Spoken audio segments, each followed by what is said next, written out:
It's my distinct pleasure to welcome you all to the John O'Sullivan Memorial Lecture Series. My name is Heather Fraser. I'm a professor emerita in Florida Atlantic University's Department of History. We are very fortunate today to have John's wife, Marjorie, and his son, John, with us, and I would ask that you both stand, please.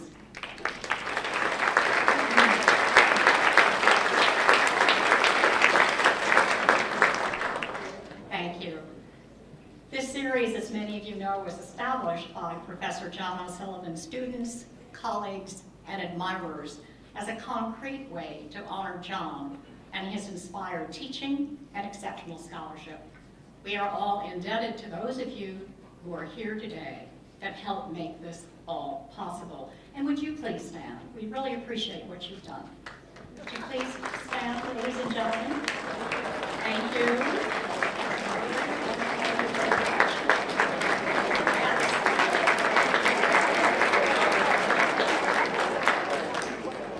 Thank you so much. I've been asked by Dr. Steve Engel, Professor of History and Director of the O'Sullivan Lecture Series, to share with you today some of my memories of Dr. O'Sullivan. I have the pleasure of being Dr. O'Sullivan's colleague dating from the early 1970s when we both arrived on campus here at Boca Raton. At that time, there were actually was a total of 5,000 students. There are now 30,000 students. It shows you what's happened at FAU. John and I taught classes together. We co-authored articles as well as an oral history monograph. Most of you here today have probably been motivated to attend this lecture by the outstanding reputation of our speaker, or perhaps at the strong urging of your history professors. I imagine that few of you actually remember Professor O'Sullivan, who was the chair of the history department at the time of his death in 2000. Just a show of hands, how many of you actually knew Dr. O'Sullivan? What a tribute that the legacy goes on because of what you've done to make this lecture series possible. My special recollections of John include first and foremost his appreciation for his supportive and loving family and his marvelous sense of humor.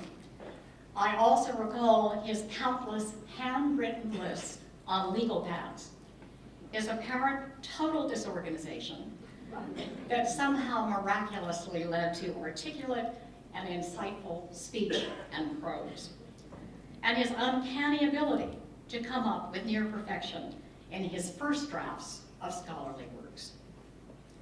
John appeared to be the true Renaissance man with his wide knowledge of the latest scholarship or reporting on topics ranging from World War II, the Vietnam War, and the New York Giants, all of which he shared with his students in and outside of the classroom.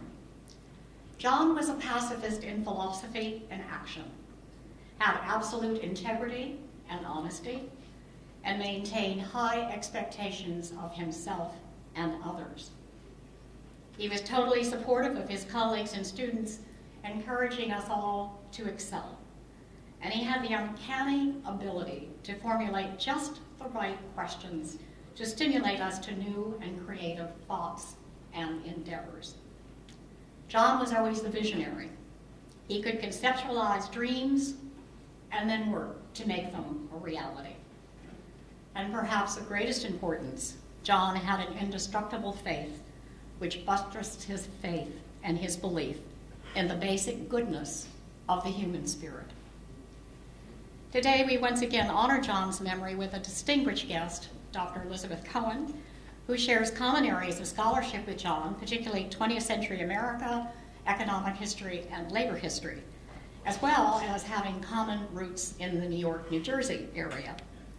Professor Cohen will be introduced by Dr. Stephen Engel, who in addition to serving as director of the O'Sullivan Lecture Series and the History Symposium Series, is a distinguished scholar of the American Civil War, a Fulbright recipient, and a member of the Organization of American Historians Distinguished Lectures program. Clearly, Steve follows in Dr. O'Sullivan's footsteps as a gifted teacher and a distinguished scholar. Steve.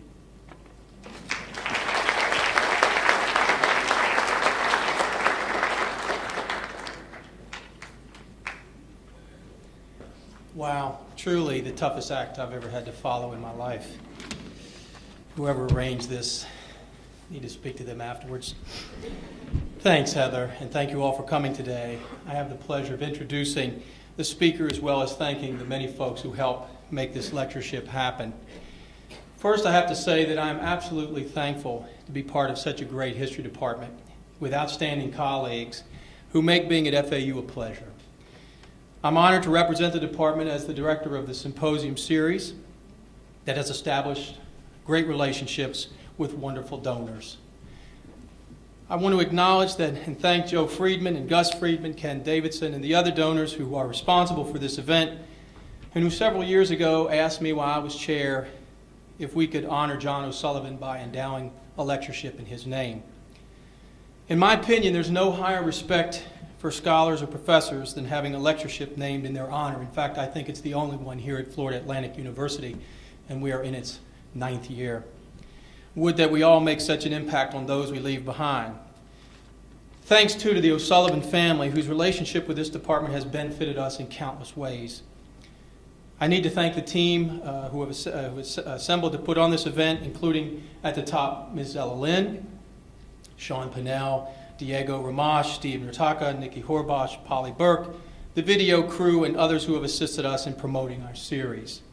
Most recently, we have partnered with the folks at WXEL, OWL TV, and OWL Radio, and I'm grateful and thankful for those partnerships. I also want to thank Herb Shapiro, Ben Joella, and the other members of the Lifelong Learning Society here at FAU who are responsible for this event in this auditorium today. Thank you all. You make this lecture a pleasure to be a part of every year. Following today's lecture, there will be a brief Q&A and a book signing. Our speaker today, Professor Lizabeth Cohen, earned her A.B. degree from Princeton University and her M.A. and Ph.D. from the University of California at Berkeley. She currently holds the position of Dean of Harvard University's Distinguished Radcliffe Institute for Advanced Study.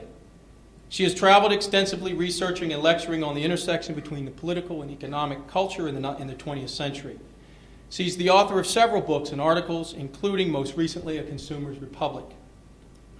We are absolutely delighted to have her here today to deliver the 9th annual John O'Sullivan Memorial Lecture.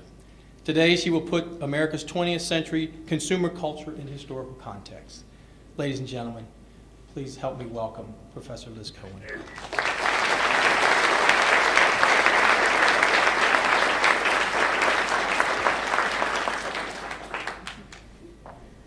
Hello, everybody.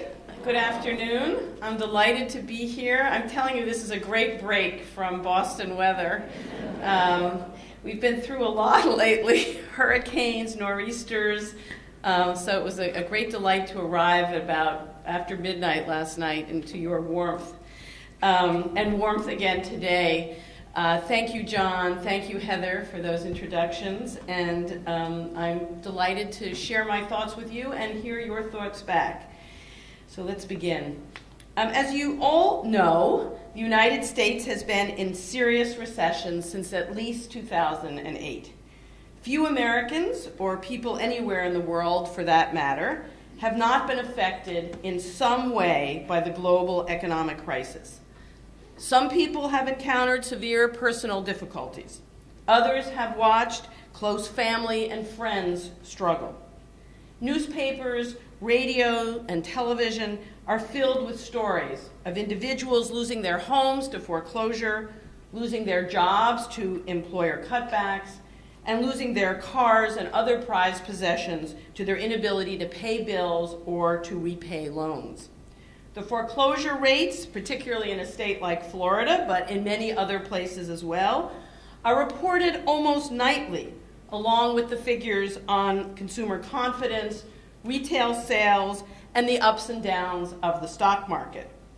Particularly unfortunate Americans have experienced the worst of the Great Recession as workers who've lost their jobs. But almost all Americans have encountered its burdens as consumers, whether losing possessions or finding themselves severely constrained in their purchasing. And as a result, the national economy has suffered deeply as well.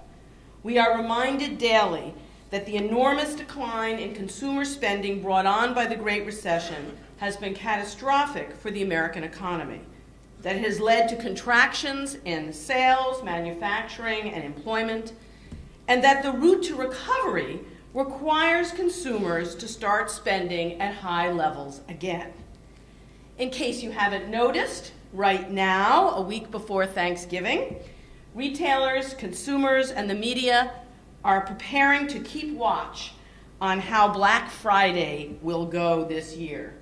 Just yesterday morning, I listened to an intense discussion on the radio about the meaning of October's decline in retail sales as the figures came out for October on the heels of gains in August and September. And the message was clear. Only when Americans start racking up big bills and buying aggressively will the nation take a collective sigh of relief and rejoice that recovery is here. This situation highlights a great paradox in recent American history. On the one hand, the Great Recession has exposed how dangerously Americans were overspending and living on debt, and how damaging those consumption patterns were for individuals as well as for the nation's economic well-being, as savings rates so crucial for investment and economic growth plummeted. This overconsumption, moreover, was also damaging to the planet's health, as resources were depleted and carbon emissions clogged the atmosphere. And yet, despite these undeniable realities, the solution to our economic ills that is almost universally promoted has been the necessity of returning to high levels of consumption, a confidence that we can and we should buy our way to recovery. I would like to examine this paradox with you today to understand how we arrived at it historically, and then to think with you about what alternatives might be possible in the future. One might have concluded that the decline in consumption that we have experienced as a society since 2008 was a good thing, a kind of silver lining to the Great Recession. After all, hadn't Americans been terribly overextended financially through heavy borrowing, from failing to save, and from mortgaging themselves to the hilt? Savings rates in the United States plummeted from 8.9% of disposable income as recently as 1979 to 1.8% in 2008, and some calculations have even put it in the negative range. And haven't Americans been gobbling up more than their fair share of the world's resources with their high levels of consumption, their gas guzzling, and their giant-sized carbon footprint? So weren't we better off living within our means and consuming less? What I'd like to show you now is that while these consumer patterns have indeed been harmful to many individuals' fortunes, to an economy that needs savings for investment and for the planet, dependence on mass consumption has been deeply embedded in post-war America, what in a recent book I have called a consumer's republic. In fact, the recent economic crisis has exposed a serious dilemma that is not easily solved. What might be a healthy change in behavior for individuals and families may not be beneficial to a nation that since 1950 has become increasingly more dependent on consumer spending for prosperity. Few of you would find yourselves surprised, I think, at statements like the one I heard recently on NPR's Marketplace, and I quote, "As consumer spending goes, so goes the American economy," end quote. Indeed, before the recent economic crisis, 70% of the United States domestic national product, or DNP, depended on consumer spending, which is why stimulating consumption almost universally lies at the heart of remedies to the recession. Whether government programs like Cash for Clunkers, if you remember that one, and the first-time home buyers tax credit in the Obama stimulus plan, or retailers' endlessly inventive strategies to entice consumers to make purchases. So let's look back over the last century at how the consumer's republic came to be. The idea that American economic prosperity could be enhanced by mass purchasing can be traced back to Henry Ford's commitment in the early 20th century to pay his workers $5 a day so they could purchase his cars. But it was not until the Great Depression of the 1930s that mass consumption became the centerpiece of American economic policy.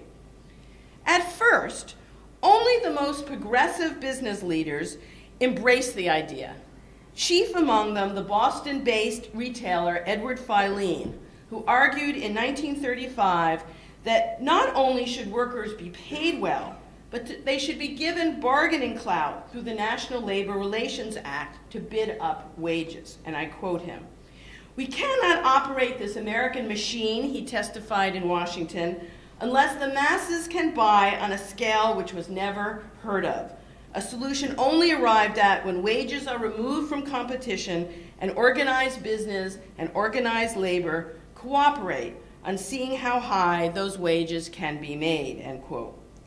While many other businessmen and industrialists did not share Filene's support of high wages and unionization, the Roosevelt administration and an increasing number of economists did, embracing a new Keynesian approach to getting the nation out of the Great Depression. Mass consumption became viewed as the best remedy to the Depression, and the federal government, it was judged, had an important role to play in fueling aggregate demand through its tax and spend powers.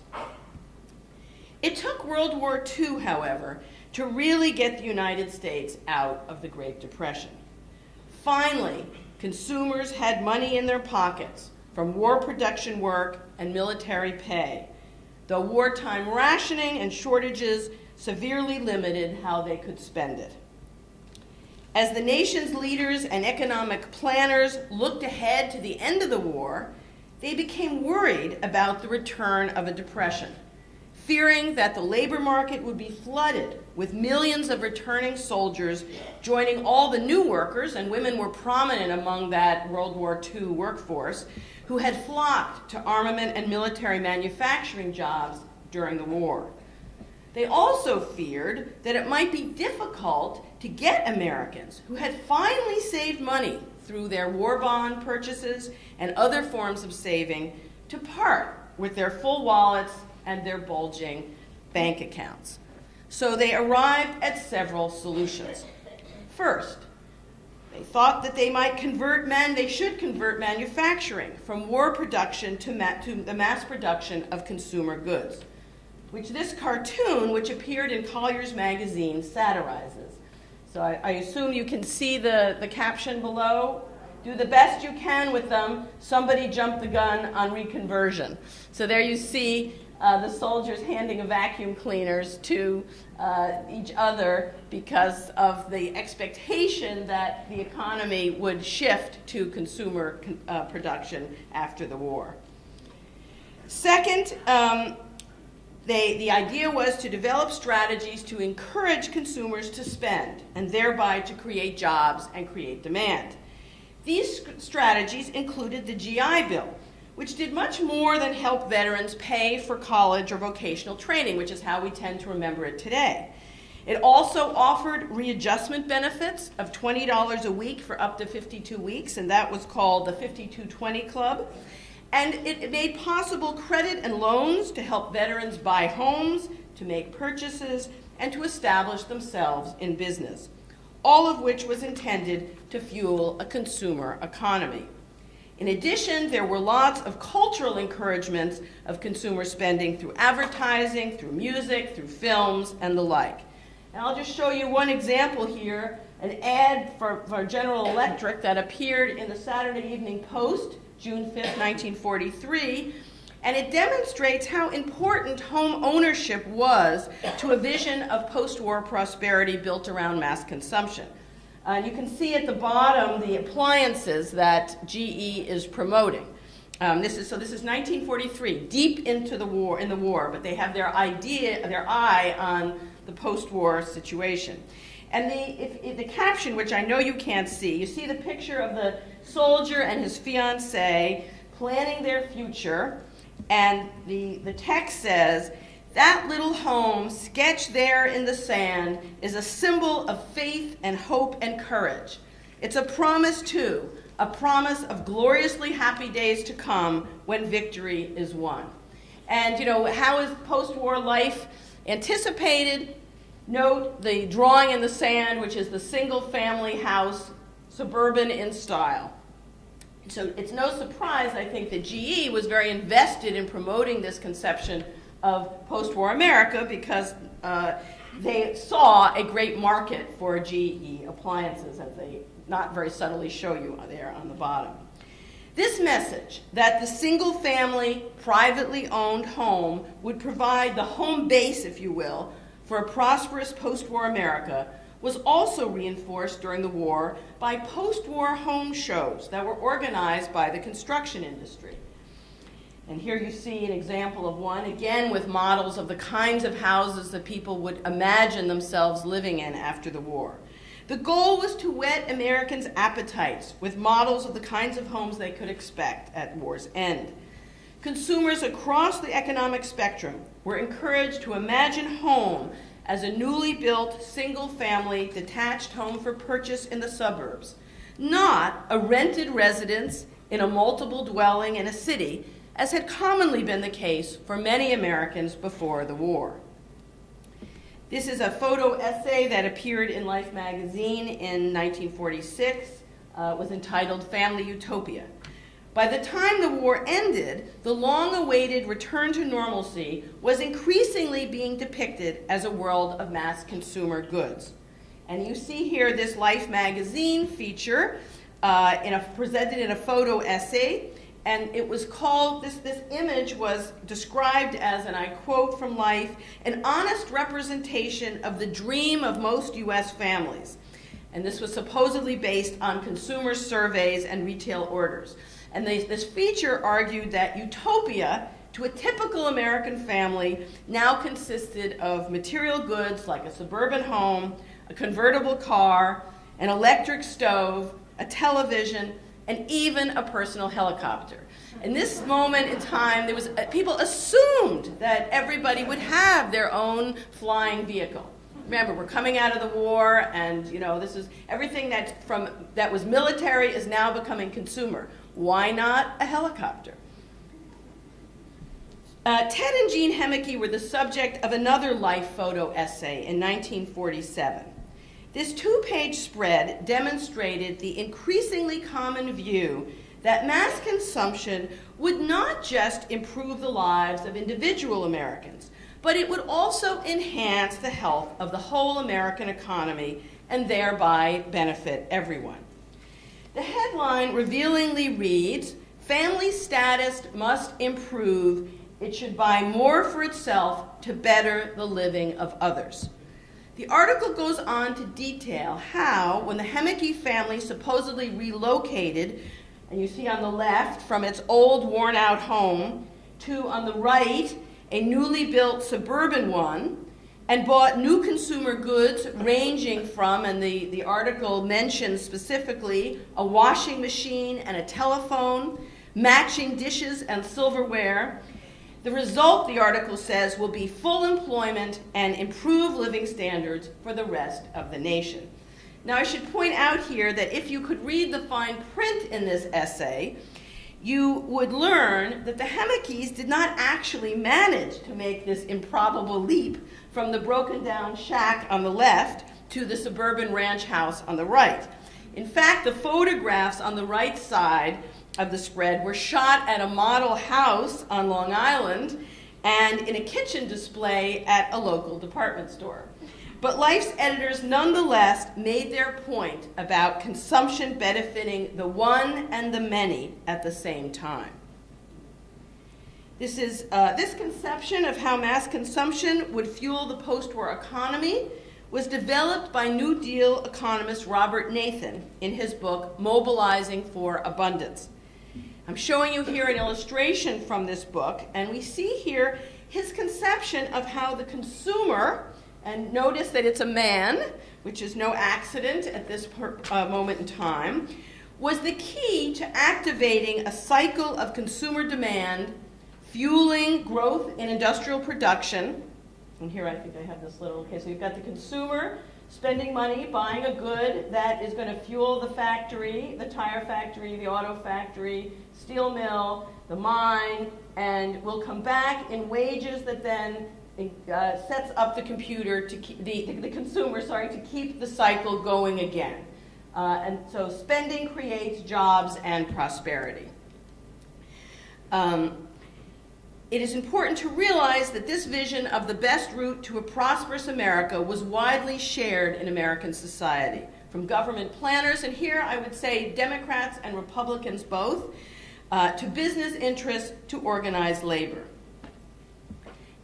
This cartoon, which is called It Depends on How You Run the Machine, was published in the CIO's Economic Outlook publication in March 1946. And it shows you how labor bought into this approach to creating post-war prosperity. Securing greater purchasing power for workers was the centerpiece of labor's post-war agenda, as jobs, wages, and high productivity were all thought to depend on it. So let's just look together at how this works. So at the top, you've got purchasing power tank that all the way down here. It's pretty low. And so therefore, production, not so great. Wages are dribbling out. And of course, there are fair profits. Corporations that from labor's point of view is benefiting no matter what. But we're not seeing that cycle in operation. Then if you go down below and the purchasing power tank is full, look what happens. Production is just full steam ahead. Wages are overflowing into more buckets, and corporations are still, and employers are still getting their fair profits. I'll show you another image here. This image of a bride with a coffee pot from the 1950s is one of my favorites. And it fits very well. This may bring back some memories to people in the room, perhaps. It fits well with a quotation that I found from Bride magazine, which told the acquisitive readers of its handbook for newlyweds that, and I quote, "When you buy the dozens of things you never bought or even thought of before, you are helping to build greater security for the industries of this country. What you buy and how you buy it is very vital to your new life and to our whole American way of living." In other words, consuming was not a personal indulgence, but rather an act that contributed to the common good. I have called this agenda for the post-war economy the Consumer's Republic, for how it meshed a strategy for economic growth with a promise to further, through mass consumption, traditional American goals of democracy, freedom, and equality. The argument was that as everyone benefited from an affluent American mass consumer society, all Americans would be put on equal footing, particularly in contrast to our Cold War enemy, the Soviet Union, which offered few consumer goods, fewer consumer choices, and little democracy. Vice President Richard Nixon's infamous kitchen debate with Soviet Premier Nikita Khrushchev over which society, the United States or the Soviet Union, offered its citizens a better material life, captured the essence of this debate and conveyed the importance of widespread mass consumption to America's sense of itself as a land of opportunity. Nixon went so far, in fact, as to claim that the United States was the more socialistic country, with its citizens enjoying more comfortable, equitable lives than their Soviet counterparts. Very soon, the Consumer's Republic wrought many changes in American society, including reorganizing metropolitan areas into what I call the landscape of mass consumption. The centerpiece of the Consumer Republic's new landscape was home-owning-based suburbia. And this should be a familiar sight, I'm sure, to many of you. Large-scale suburban developments went up on what had not long before been farmland and forests in the metropolitan areas surrounding our major cities. Ownership of single-family homes grew more in the decades following World War II than it had in the previous 150 years. Measured in another way, 1 in every 4 homes standing in the U.S. in 1960 had gone up in the 1950s. That's pretty astounding. In addition, the landscape of mass consumption shifted the site of consumption from downtown department stores and specialty stores to regional shopping centers, strategically built at the intersection of major highways. Not only were shopping centers the commercial heart of these new suburban communities, in many places they served as the civic core as well. In the 1950s, they housed everything from post offices, churches, and community rooms to outdoor concerts and indoor art exhibitions. And here you see John F. Kennedy campaigning for the presidency in 1960 at the Bergen Mall in Paramus, New Jersey, seeking voters in one of the main sites of public life in the new suburbanizing America. By the late 20th century, the landscape of mass consumption had encouraged so much residential and commercial sprawl that it also fueled enormous growth in carbon emissions. Needless to say, the Consumers' Republic was not friendly to the environment, though we should note, and it's sobering, that people at the time gave very little thought to this byproduct of pursuing an American affluence built on mass consumption and dispersed patterns of home ownership and commerce. I might also point out that despite initial assumptions that mass home ownership in a suburbanizing America would encourage a new level of equality among the nation's citizens, in fact, suburban and eventually exurban metropolitan areas would turn out to be characterized by substantial inequality between socioeconomically segmented communities, each with different levels of property values, property tax revenues, and resulting public services such as schools. As the 20th century came to an end and the 21st century began, the United States became only more dependent on this post-war formula for economic prosperity. Here are some of the facts. The importance of consumption to GDP grew to 70%. Households' dependence on credit grew, and savings rates fell to the lowest in the industrial world. Promotion of home ownership as the bedrock of the Consumers' Republic continued. Housing starts became a frequent measure of the economy's health, and we still hear reports, monthly numbers on housing starts, which have not been very strong lately. President Bill Clinton launched National Home Ownership Day in 1995. President George W. Bush promoted the Ownership Society, which further fed irresponsible mortgage lending.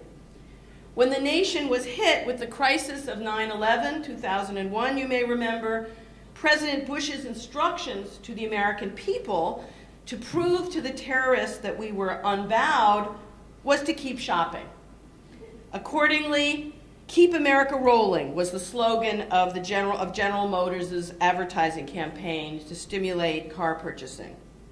In a similar vein, a few months earlier, President Bush had successfully promoted the Bush tax cut to fight a looming recession.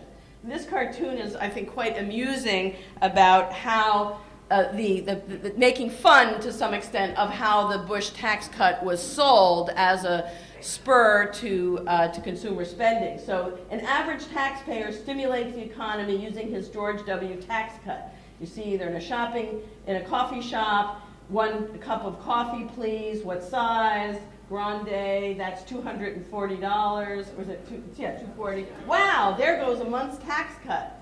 Then says, how's the economy going? Look, the economy went up a tiny bit. That was you. Yes. I mean, this idea of, constantly taking our temperature as an economy based on our consumer behavior is sort of what lies behind this cartoon. This satirizes the way in which stimulating consumer spending was therefore the route to the consumer economic recovery. Today, the message is much the same. We are told that the remedy for the worst recession since the Great Depression is more consumer spending.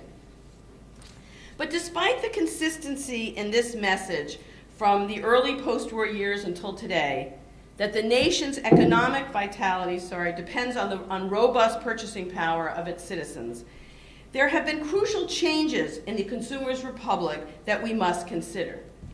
In the first decades after World War II, from the 1950s to the 1970s, when the Consumers' Republic was arguably most successful, high levels of consumption indeed seemed to be propelling much widespread growth in jobs, income, and American standard of living. In contrast, the Consumers' Republic of recent years has been a society of greater inequality, with a shrinking number of high earners holding an increasing proportion of the nation's wealth. And you can see that shift clearly on this chart of income distribution across all earners. If you look on the left side, widening income inequality, you can compare 1980 to 2008. You see the share of the lowest fifth, the second fifth. If you look at the top 5% went in 1980 from 16.5 to 21.3. And if you look at the lowest fifth, 4.2 to 3.4, and all the way in between, you can see the shift to the top in our income distribution. What this concentration of wealth means for our discussion today is that with less distribution of income, fewer Americans are in a position to consume and thereby to stoke the fires of production, creating jobs and opportunity for other Americans through their purchases. Just have a quick sip here. The Consumers' Republic was built on the expansion of a mass-consuming middle class. And as that middle class shrinks, so too does the mass market for goods. To the extent that American standard of living has held steady at all, in fact, it has been due to the entry of other family members other than the male breadwinner, most often wives, into the labor force, thereby expanding households' capacity to earn. And you can see that in this other chart I put up here, working women labor force participation rates for wives and mothers, 1950 to 2007. And you can see here enormous increases in the participation of women in the workforce. And probably most interesting, women, no, I'm not supposed to move from here.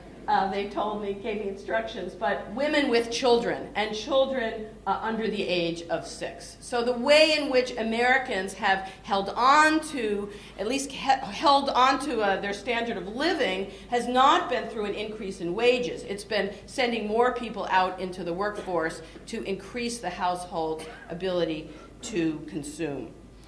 Even when Americans manage to consume today, moreover, there is less chance than in the 1950s and the 1960s that they are, and I quote, bettering the living of others, to use Life magazine's language in 1947 in its photo essay on the Hemeke family that I showed you earlier. And that's because the American economy of the 21st century is very different from that of the era before deindustrialization deepened in the 1970s. While the United States is still the world's largest manufacturing economy, this industry only accounts for 9% of the nation's overall economy. And with the globalization of capitalism and the movement of manufacturing jobs offshore to workers in other countries, the cycle of consumer demand fueling jobs that I showed you there in that Robert Nathan illustration, that labor had counted on in that CIO Outlook cartoon, has been undermined. No longer is there a closed circle where retail purchasing fuels industrial production and job creation at home. More likely, American consumption creates jobs in China, Malaysia, or Brazil, severing the direct link between production and consumption. Today, when Americans think about pursuing their interests as consumers, they tend to focus on buying goods at the cheapest possible prices, at Walmart or Costco or something like store like that, not seeing their purchases in Robert Nathan's terms of, and quoting him, spending creates jobs and prosperity, as part of a multifaceted, as he called it, mobilization for abundance. And many American manufacturers are not very worried about the declining purchasing power of American consumers because their customers increasingly are becoming non-Americans in the global marketplaces of China and India, where the good manufacturing jobs are moving. The huge volume of these new consumers abroad is making up for their lower income levels. So let's take stock. The message still conveyed to Americans today is that the best medicine for the Great Recession is more consumer spending, even though, as I pointed out, that same recession has exposed the dangers of Americans' old bad habits of buying on credit and not saving, of overextending ourselves on home purchases, of spending our free time shopping, and of defining our life goals in materialistic terms. Now, this contradiction aside, the nation's economy in the global 21st century, as I've pointed out, is less conducive to promoting widespread American participation and benefits from a consumer-based economy.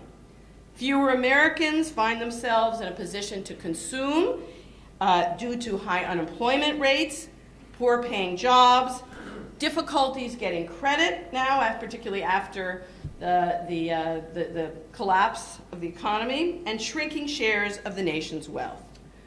All of which leaves us with a severe crisis and some challenging questions. Can we have national economic recovery without slipping back into excessive spending or, more likely, excessive levels of debt? Are we willing to live with the extensive social and economic consequences, such as a declining standard of living, if we reduce individual consumption? Are there alternative routes to prosperity that the nation should consider? Where do we go from here? I'm afraid that I will disappoint you in saying that I don't have simple answers. I am, and I can hide behind this, I am, after all, an historian, not a teller of the future. But I do want to close on a few observations, and some of them are optimistic ones, and then invite you to share your thoughts. And I would be very interested to hear how other people are sorting through this paradox. First, I think we are seeing some subtle changes in the economic landscape, particularly in employers who are realizing that it may be smart business to recognize the important linkage between wages and purchasing power. This year, over 1,000 businesses supported a federal minimum wage increase, as well as smaller increases at the state level. As the CEO of the U.S. Women's Chamber of Commerce, which represents 500,000 businesses and business leaders in the nation, put it when she testified before the Connecticut legislature, and I quote her, "Business owners with whom I talk every day believe that, far from hurting their businesses, raising the minimum wage in fact helps small businesses, women workers, and the broader economy," end quote.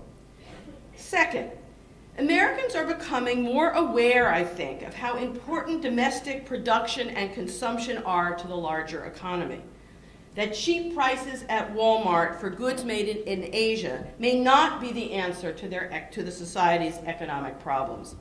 I think we can see this in the substantial support that's been expressed for bailing out the auto industry when it first happened, and again in the recent presidential election. Third, it is also helping the situation that economic growth and related consumer demand seem to be cooling in Asia and in many parts of Europe.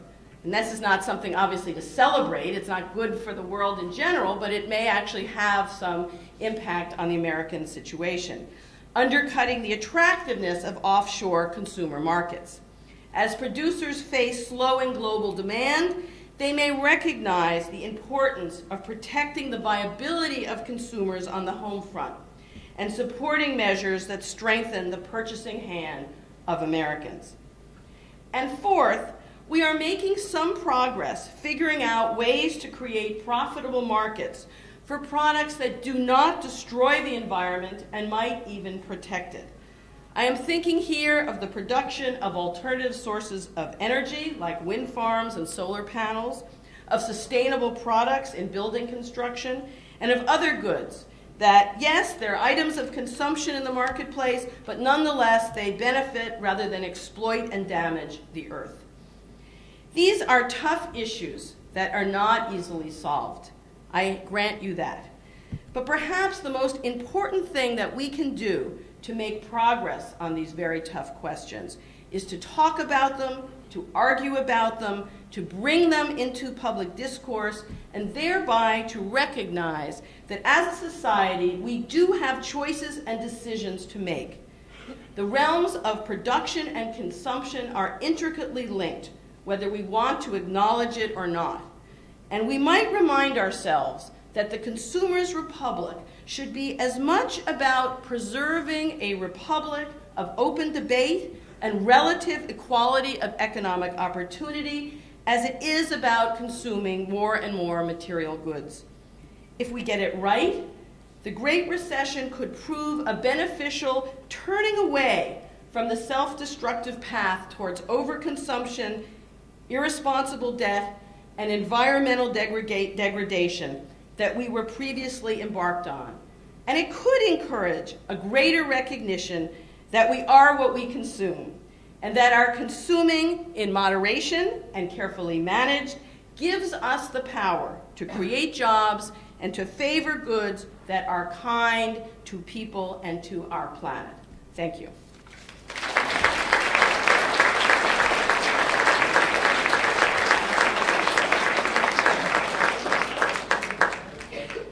So we have a little time left for if there are any questions, and I'd also just be interested in people's, if anyone has got this figured out, I'm sure we'd all love to hear it.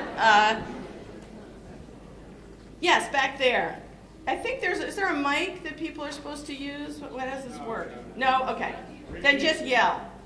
I think you're hoping that we find a solution to the fact that we're in a recession, and you would give us a solution to how we're going to get out of it. My question is also partially rhetorical. Was the last part? My question is also. My comments are partly rhetorical. Okay. In my opinion, we can never get out of this recession because we have exported more than 45% of our manufacturing to China. Until you bring part of that manufacturing back, we're never going to get out of this. Partially, my opinion. Secondly, we are buying more than 80% of our treasuries now. The Fed is doing that. It's highly inflationary. It's called monetizing debt. I maybe care to comment on that possibility. That's all I have to say.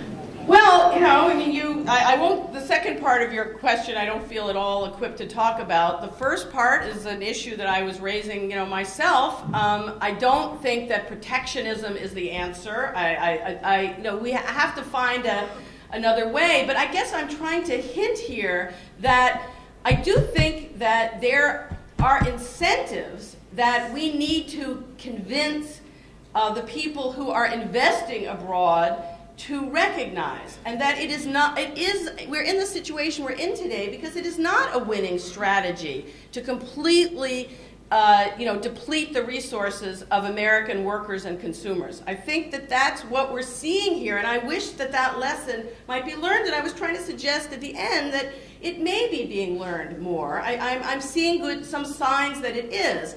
That, it was some real value in the construction of this post-war strategy of recognizing that there was a larger societal benefit from, in fact, paying average Americans decent wages so that they could actually contribute to the health of the larger economy. And I think there's a potential for us we're never going to go back to the 1950s. We're never going to have the steel mills and the car plants and all that we had here for all the reasons that you know as well as I do. But I do think that with the right incentives, it may be that industrialists, employers will recognize that they need robust consumer markets in the United States to make this work. And they may make decisions, I hope, that will reflect that insight. We've got lots of hands here. Yes? Hasn't your very interesting lecture... There is a mic. Thank you. Hasn't your very interesting lecture ignored what has happened in America demographically? And that is that the baby boom generation is the one that came to us after the Second World War with all its consumption. The consumption usually is when people are in their 30s to 50s. You may recall that as they aged, their children became fewer and fewer. Some of the schools began to close and be converted to condominiums. That baby boom generation is now retiring. They are being replaced by a smaller group of people in the maximum consumption age. And you haven't discussed at all the change that has happened demographically in America, which may account for maybe some of this consumption being less. Well, it's a very good point. The demographics is obviously key here, but I would just make a few observations on this. First of all, we used to, when things were hopping, we used to talk about how the baby boomers were going to be a great market when they retired. Remember that? And people were working for big corporations. They had good retirement packages. The assumption was they would be a very important market segment. So, it was not necessarily the case that there would be a constriction in purchasing as the baby boomers age. But it's obviously, as people retire, they are living on fixed incomes, and there is going to inevitably be some impact of that. On the other hand, it's true that the millennials, as they are called now, are a smaller cohort, but they could be doing a lot better than they're doing. So I would not actually attribute all of the difficulties of that generation just to their size. Many of them are deeply in debt. They have huge college loans to pay. They bought homes when the market was, at its height. They have huge mortgages. So it's not just about their numbers. It's the larger circumstances that we've been talking about. And I'll mention one other factor that I think we should think about. At the same time, when we focus on that shift, we're tending to be thinking about, Americans who have been here throughout this post-war period. Don't forget we've had a huge influx of immigrants to this country from the mid-1960s on with the liberalization of American immigration laws. And there are a lot of people who, were they being paid decently, and it would be in a position to consume and to fuel this economy. And many of them are quite young. The demographics in many immigrant communities is such there are a lot of young people. So, and immigrants, we know, are often very hard driving. They've gotten themselves here. They are ambitious. They often start small businesses. They may begin servicing their own communities, and then often they expand. Many of the businesses that we're surrounded with today as the most prosperous, many of them big chains, began as small businesses that an ethnic family began. So, yes, there are demographic factors, but I think that we shouldn't just see that as, a deadening constraint on what could happen. I think that there are still many opportunities to improve the situation, even within those demographics. Do I have a woman raising her hand? Yes. Okay, right there. I have a question that's pertaining to our society now and generations like myself. I'm only 25, and I find that so many people consume things that have a really quick, use it quick and you waste it, and it's gone. Things that are produced overseas, like even appliances such as toasters. I mean, they fall apart in 2 years. My grandmother has one that's 40 years old and it's still working. So I'm just wondering, what is your view on that? Yeah. Do we, produce things in America and they're maybe a little bit more, the prices are higher. Maybe we can instill in people like my upcoming generation permanence value to it. And I'm just wondering, what do you think about that? Well, that's a very good question, and the Consumers Republic, of course, was built on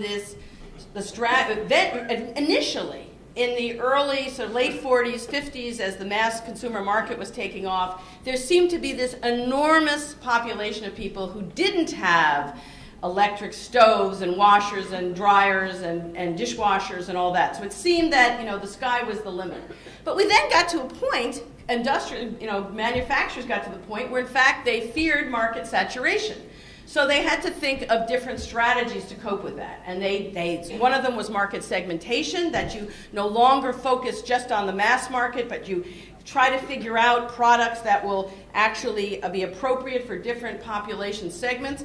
And also, they were very committed to this idea of you've got to have goods that die so that people are in a position, to have to buy again. And that is, we are fully aware of this strategy.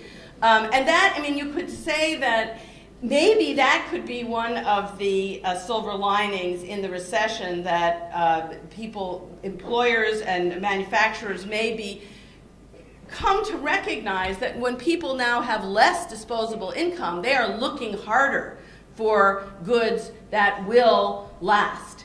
And so as consumers, we do have a certain amount of impact on the market. When Americans had fled Detroit and were buying foreign cars, I bet that one of the major reasons they were is they knew that American cars lasted you 2 or 3 years and they started falling apart. And that wasn't the case with a Toyota or with a Volkswagen or whatever, a European car or an Asian, a Japanese car. And so I think the message is getting across, and that, that's something we have to keep sort of hitting home, that people are going to be, we're going to be careful about our purchasing.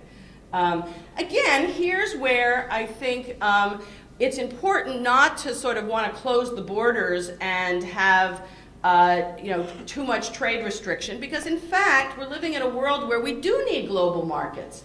So that if in fact if manufacturers can no longer sell their goods because they can't build them to die in 2 or 3 years, they do need to know that they have access to large numbers of consumers. So, it's important if we can just get better products that are longer lasting for these larger markets throughout the world, I think we'll all be better off. It's a very, very good point. Yes? That's you? Oh, okay.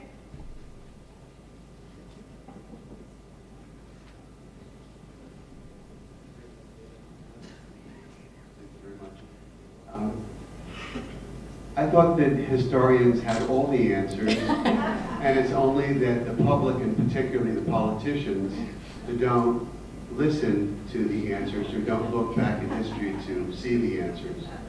I cannot imagine that this is a unique circumstance that the United States finds itself in.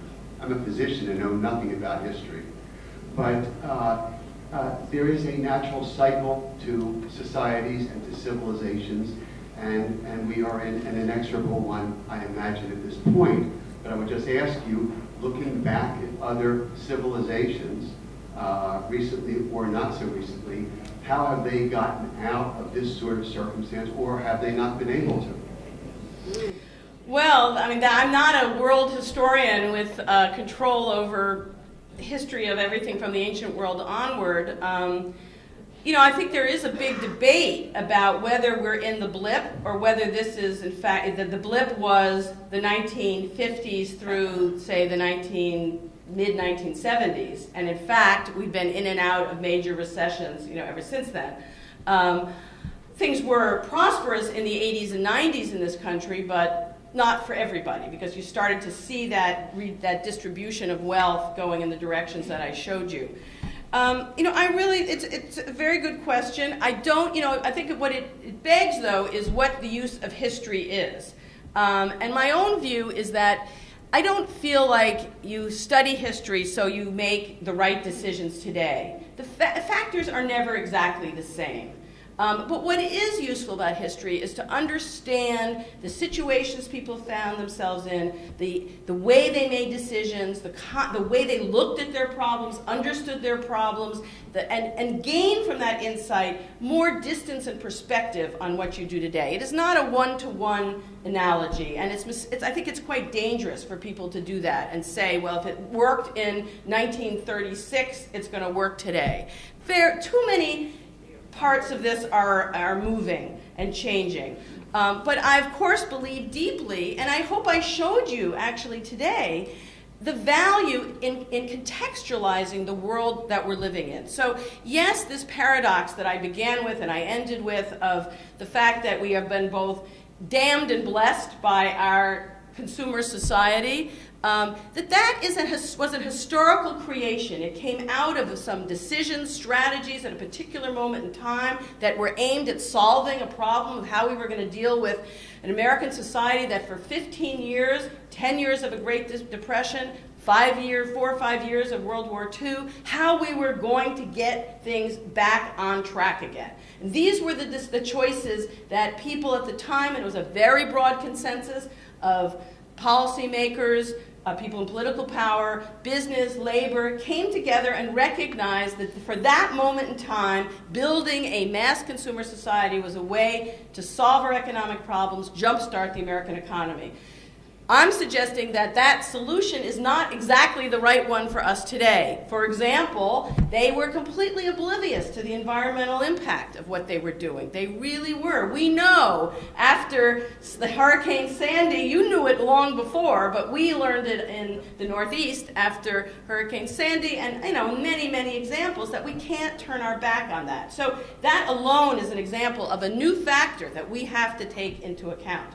But to understand that there was a time when people were stumped about how to jumpstart the economy, that labor and business recognized they were in the same boat together, that's worth something. That this is not a problem that can be solved by one interest group trying to sort of defeat the other. One more question, I'm told. Over there? Whoops, okay, here comes the mic. The fact that there should be ability to get out of the situation that we're in now instead of just everybody talking about it. For instance, let's take the retirees. We have 65 that they're retiring. Why is that a must? 70, 75 people, I'm 91.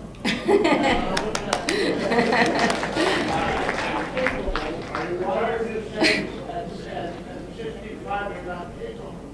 So these people could keep working and it would make more income for the government.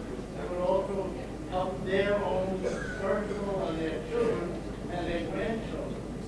So this is the way I think we got to get out of this nonsense instead of talking about why we're in it. Of course, an issue like that around retirement, well, first of all, we don't have mandatory retirement, and in some fields like the one I'm in academia, actually we have the opposite problem, which is that many people are now increasingly afraid to retire.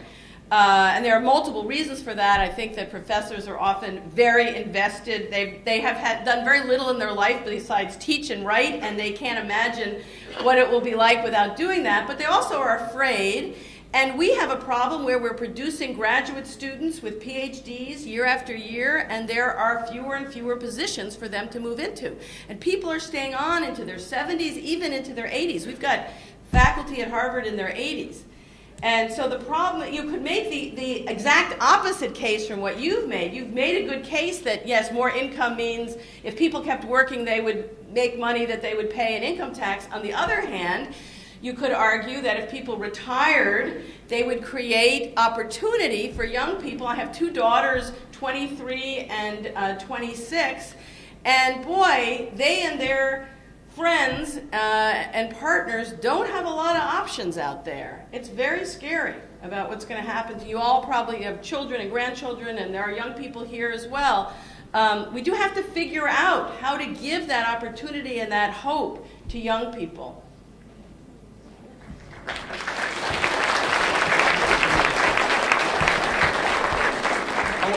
I want to thank you all for coming. Two things I want to say.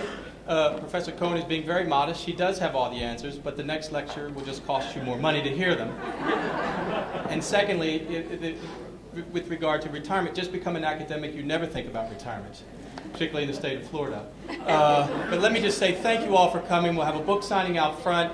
Professor Cohen, I'm sure you could talk with her one-on-one as she signs your book. So thank you again for coming.